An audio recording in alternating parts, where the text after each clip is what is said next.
y'all, and welcome. Hope everybody's doing well at this so far. It's going to get in this day in weather history. Back 11 years ago, we had a tornado outbreak that struck the Midwest and Ohio Valley region, with over 73 tornadoes touching down and 30 of them being here in Indiana. The most notable tornadoes were EF4s, mainly in Illinois, in Washington and New Minden. 8 fatalities occurred, mainly in Illinois and in Kentucky. We can see the line of storms that caused that tornado outbreak, and we can see the storm reports up here on the top left.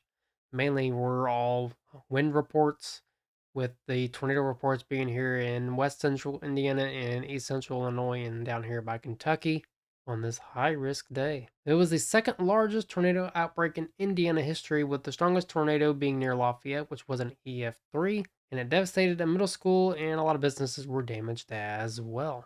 As we take a look out 11 years into the future, we don't have a high risk over the Ohio Valley, but we have a severe weather risk down here in Texas, as there is a slight risk.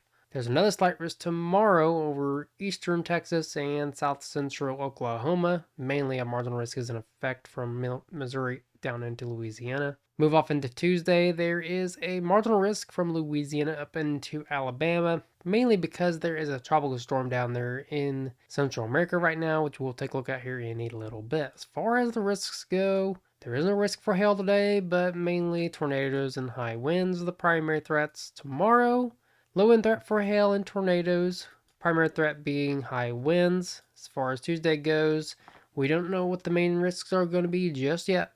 But go follow my X and Facebook pages, as I will be letting y'all know when the Storm Protection Center puts out that update. Now, to take a look at the timing for the worst of the severe weather, we're going to take a look at the HRRR model and zoom in here to the south central part of the country. Keep in mind that date and time is up here above my head if you ever want to keep track. As we push this forward, I would expect the severe weather to occur during the late evening into the wee morning hours of Monday.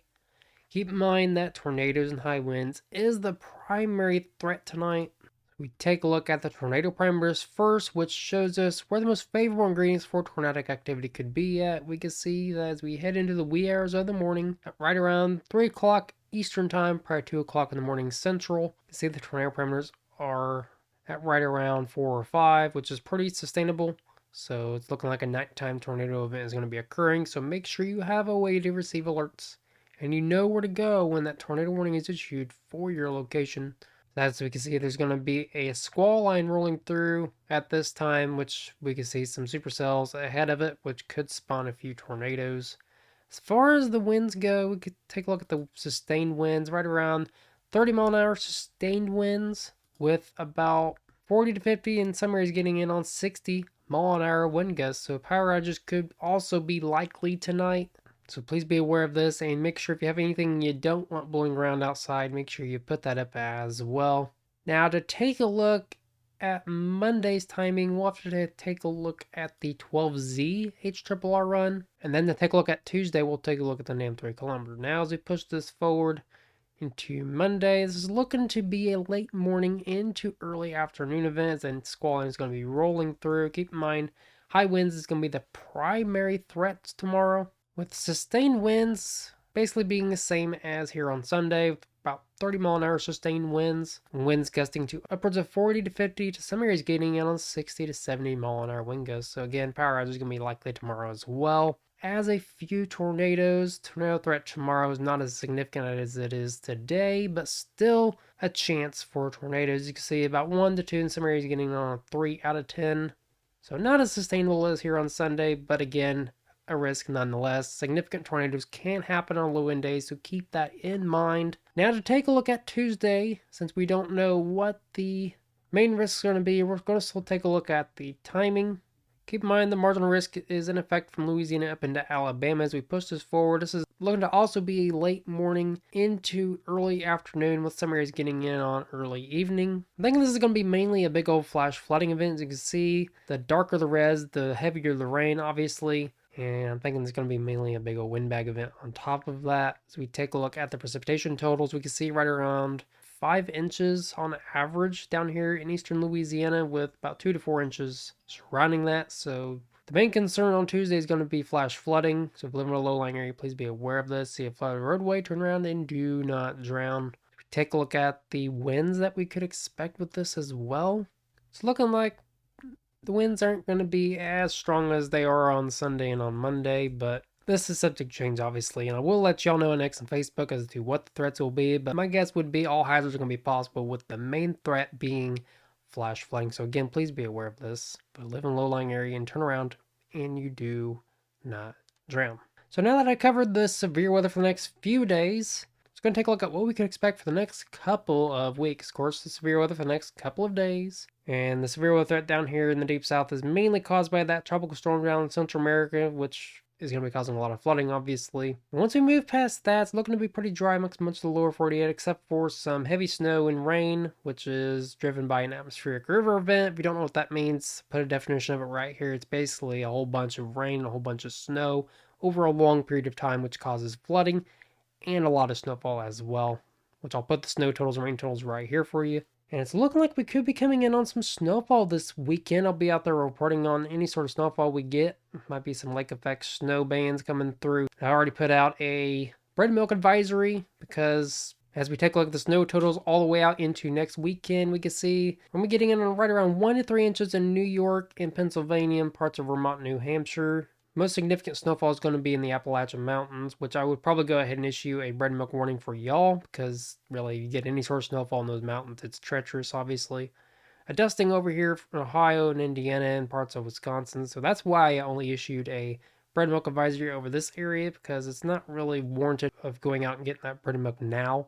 But first snowfall of the season usually means there's going to be a lot of slide offs, and people just don't know how to drive on snow after their first snowfall of the season. Definitely be careful if you head out on the roads. Don't head out if you don't have to, but please be careful if you have to head out, as we're going to be getting in on our first snowfall of the season, which is very exciting. But once we move past next weekend, it's looking like a lot of heavy snowfall in the Mountain West, heading into the north central part of the country, dealing with a lot of heavy rain over here the week of Thanksgiving over in the Ohio Valley and parts of the eastern half of the country, and even more snowfall in the northeast. Coming back into some atmospheric river events out west with some heavy snowfall in the eastern California mountains. Good for those ski resorts, by the way. Like as we head into Thanksgiving, it's looking like much of the country is going to be dry. Some snow showers occurring over here in the mountain west and parts of the northeast, but relatively dry amongst much of the country. Black Friday, much of the same. And then, of course, the end of the month, looking to be getting really chilly. See a trough rolling in, of course. As we take a look at the precipitation outlook for the next 6 to 10 days, takes us all the way out into the 26th. Much of the country is going to be below average, except for up in the northeast and the northwest. Of course, the mountain west is going to be coming in on an atmospheric river event, which is going to lead to a lot of flooding and a lot of snow, of course. That's why you're all going to be above average, which is good for those drought conditions because much of the country is in some sort of drought. That's some good news, at least. The next 8 to 14 days, really the same story. The east coast up into the northeast, down by Florida, below average. Near normal over here in the Ohio Valley and Tennessee Valley. Below average from Kansas down to Arizona. And of course, the Mountain West still remaining above average because that atmospheric river is going to be sticking around for quite some time.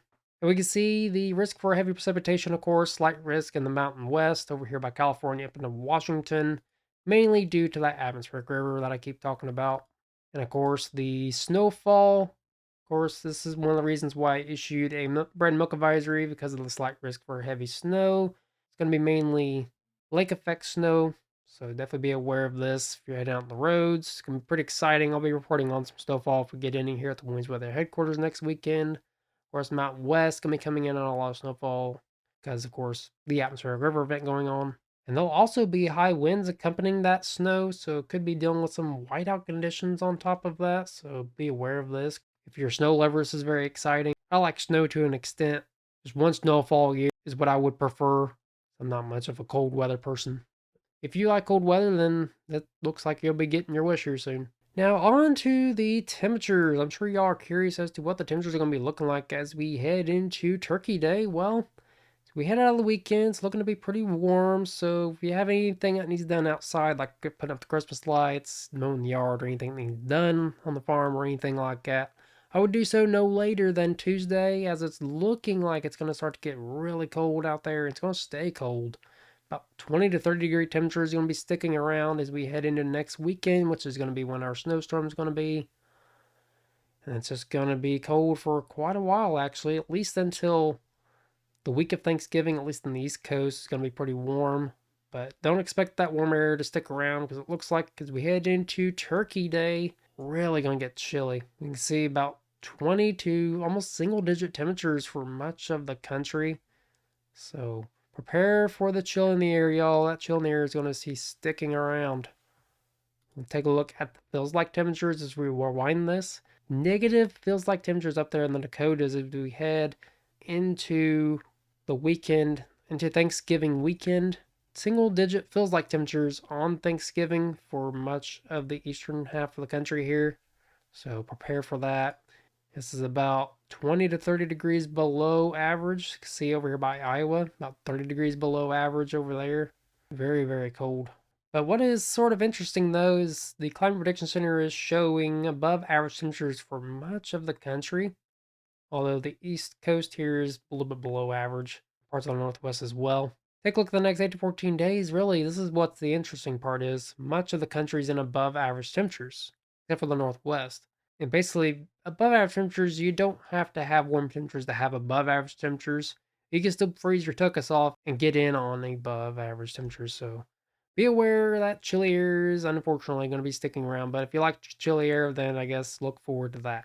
And so now that the cold air is going to be sticking around and we're going to be getting in on some snowfall here soon in the Ohio Valley region, take a look at some folklore.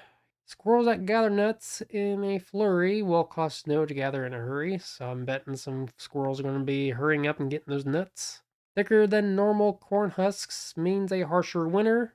Much rain in October equals a lot of wind in December, which we did get in on a lot of rain here this October, which really didn't put a dent in the drought because much of the country is in some sort of drought. Woolly bear caterpillars, long black bands equals a more harsh winter. And here's something our neighbor shared with us, persimmon tree nuts.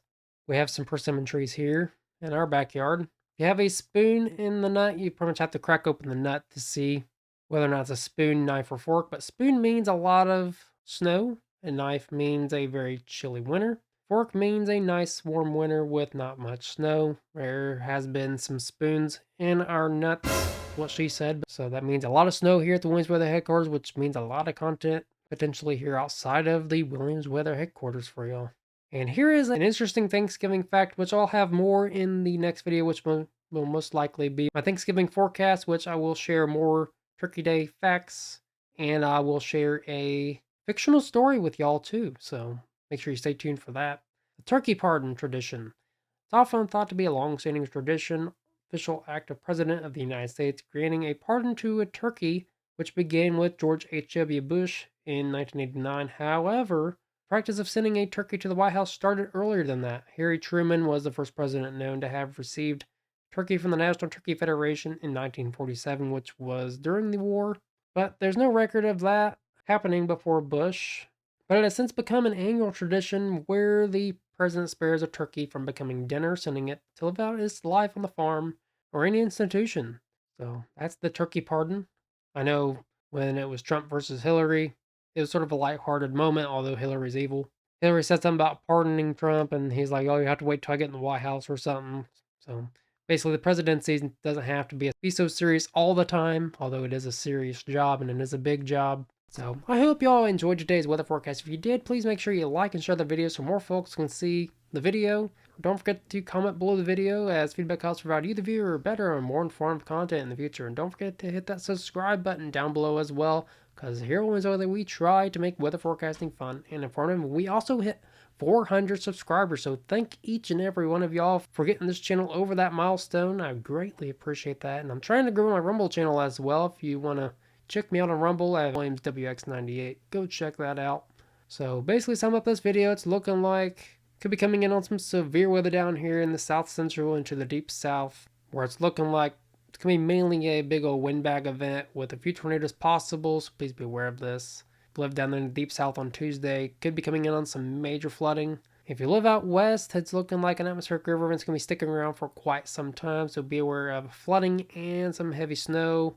And we're going to be coming in on our first snowfall of the season at the Williams Weather headquarters next weekend, so that's exciting. I'll be out there reporting on that. And it's looking like if you have anything that needs done outside, I would do so no later than Tuesday because it's going to get really cold and it's going to stay cold. So prepare for that, especially as we head into Thanksgiving. And I will have a Thanksgiving forecast up probably by next weekend, but I will let y'all know. And I'll be putting some interesting Thanksgiving facts together for y'all and even a Thanksgiving fictional story, which is going to be very interesting. So again, like, comment, subscribe. Appreciate all y'all for watching. Have a great day. And until next time, never stop forecasting.